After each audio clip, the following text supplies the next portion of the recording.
Okay, everyone, welcome back to another recap video for Flesh Scouts at the Mystery Flesh Pit National Park. Today we are discussing the events of session 7 for this one. And in session 6, we had met Ranger Wyatt, who was quickly killed, but he had told our campers that the lower and upper visitor center is entirely overrun by cultists, and they had decided that the best way to get out of here after Wyatt had passed and they were talking to Jesse was to look for a exit that had been hinted at in Jesse's tribe's lore, that there was another entrance and exit to the pit that has been undiscovered thus far by modern day discovery expeditions of the pit.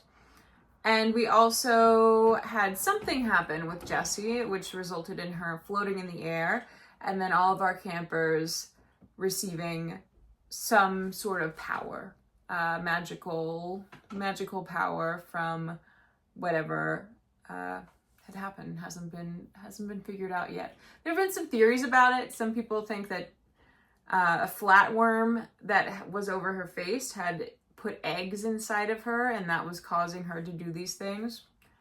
A theory's a theory, but we haven't had anything super concrete yet about what happened there.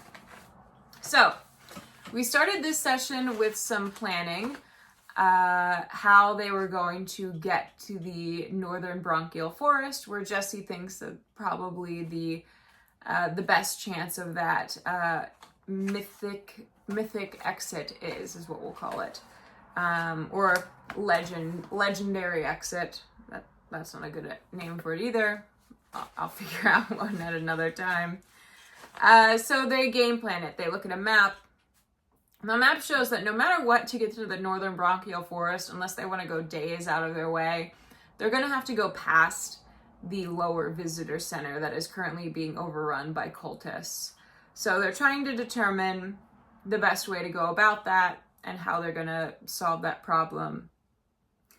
In doing that, I think it was Mimi brought up their experience with the flatworms and how the liquid from the well of the abhumans seemed to deter the flatworms most effectively.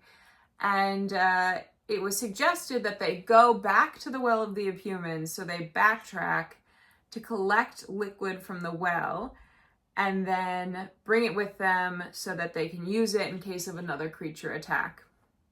Ranger Wyatt was attacked by an abyssal copepod. Jesse did not know why one would be up this far. It's pretty much entirely unheard of that you'd see one, let alone be attacked by one. She theorized that because it's the summer exhalation season, all of the fauna is kind of up in like a more hunting mood. Resources are scarce. There's more likelihood of an encounter. But this, even for the summer exhalation season, does not make sense at all.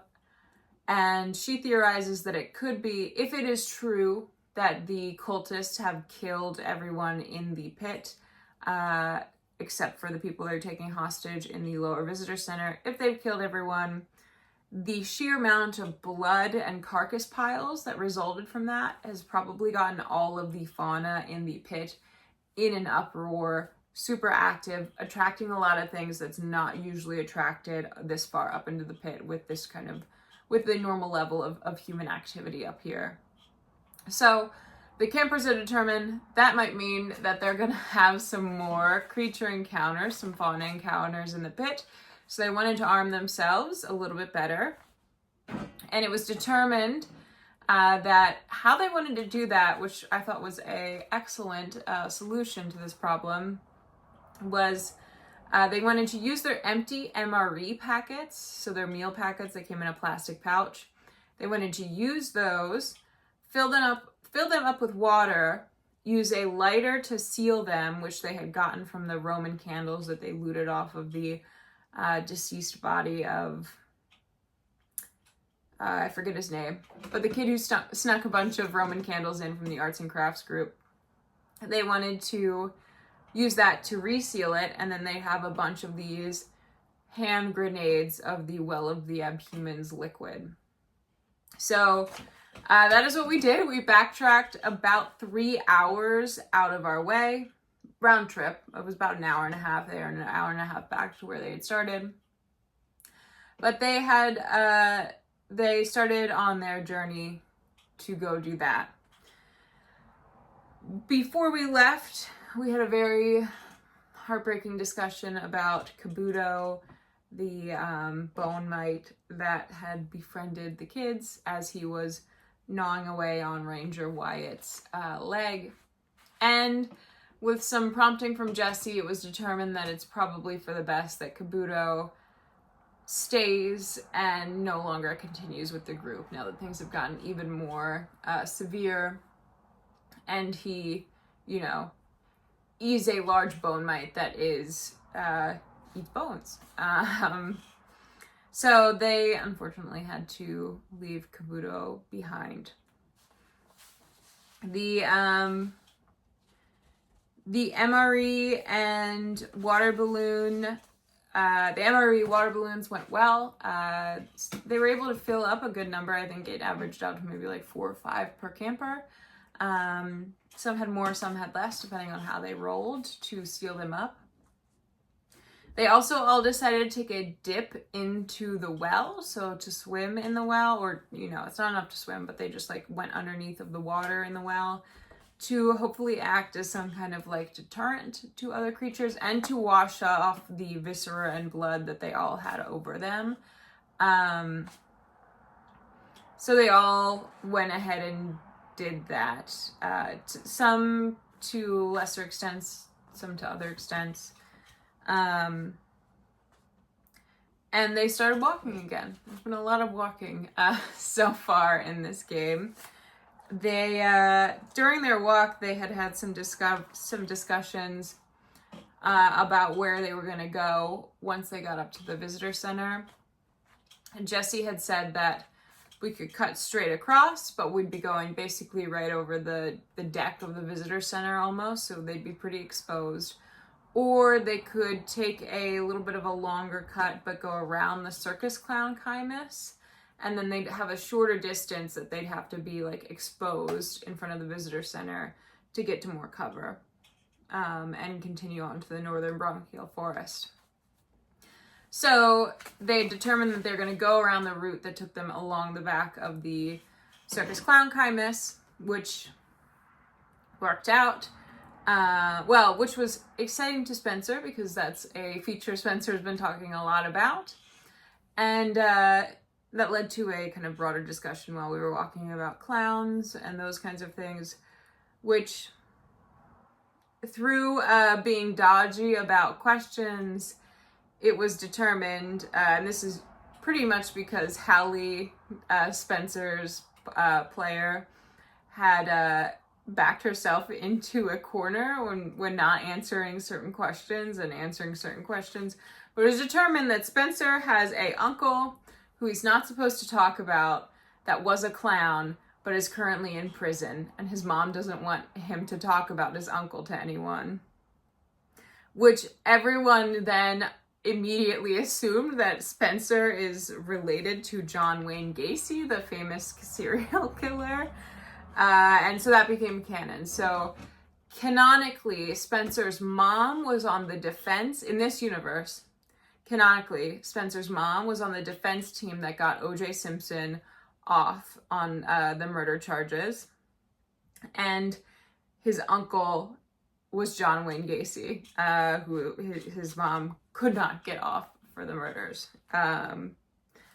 Interesting Spencer lore. It develops even more as we go.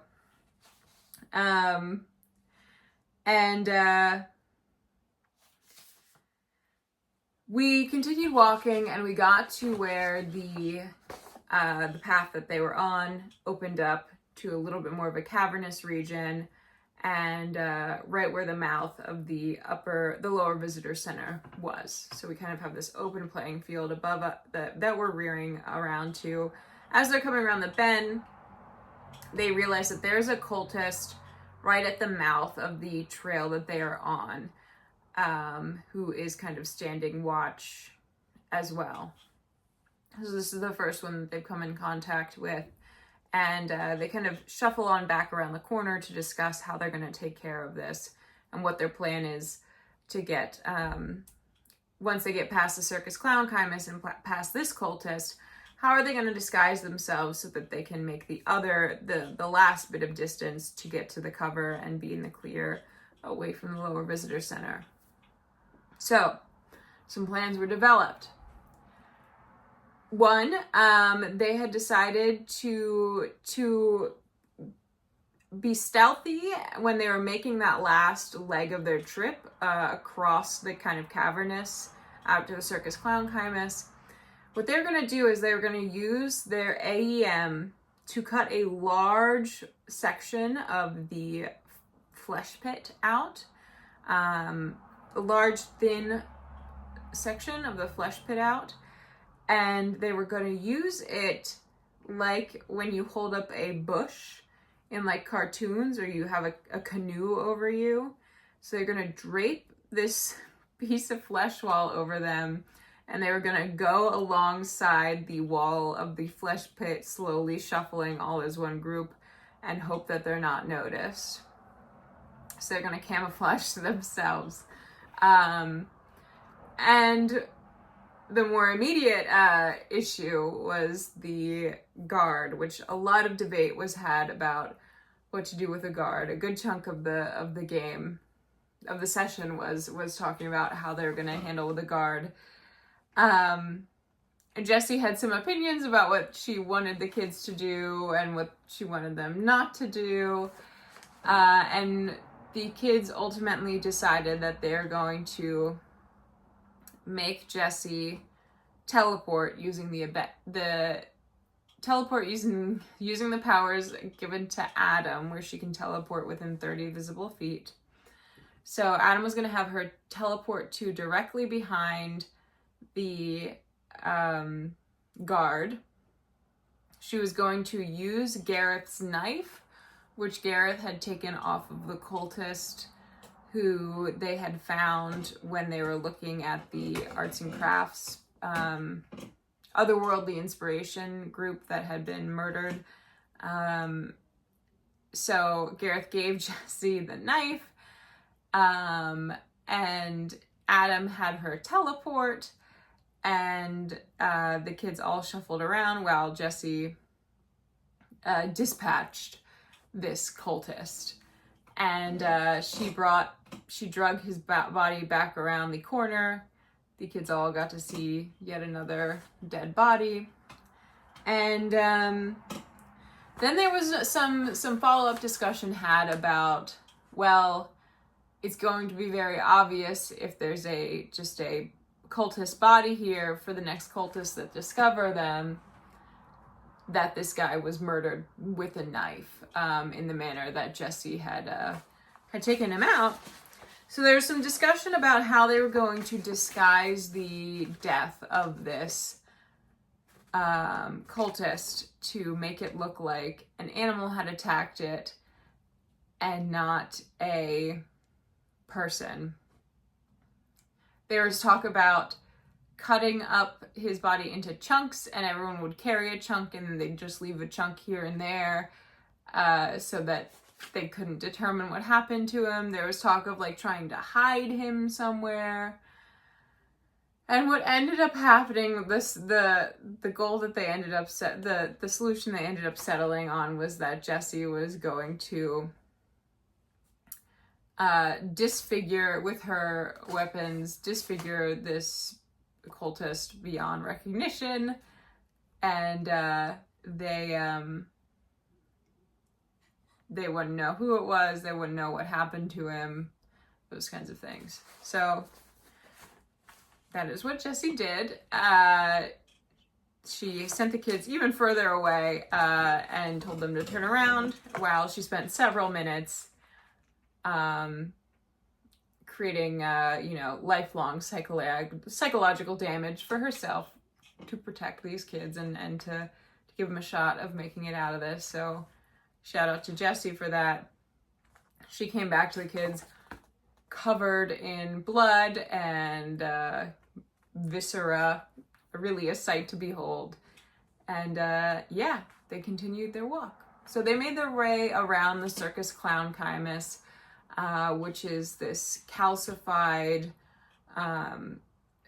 structure, not a structure, a feature within the pit. It's like a cave feature.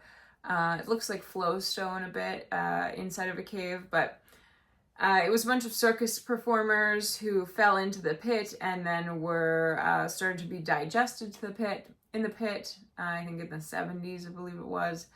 And Anodyne had used a experimental spray to try and separate them all. And the spray ended up flash calcifying all of the performers into this kind of horrific rock formation that looks like a multi-tiered birthday cake with some colors draping down from like the clowns being, you know, dissolved. And yeah, so this is like one of the big features in the pit, and they were, after they had disposed of the cultist that was blocking their way, they made their way, started to make their way around the circus clown chimus, which is quite a large feature.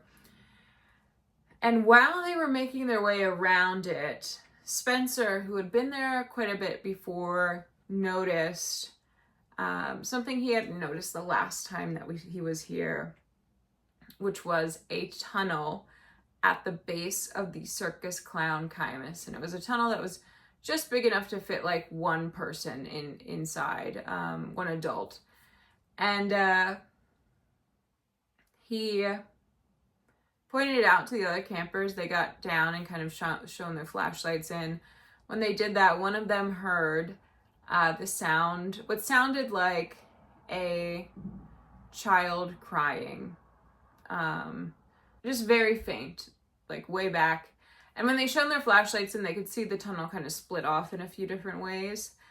And so they were unsure of what to do, but the idea was tossed around that this could be a camper that had escaped, you know, the massacre and was hiding under the circus clown chimus.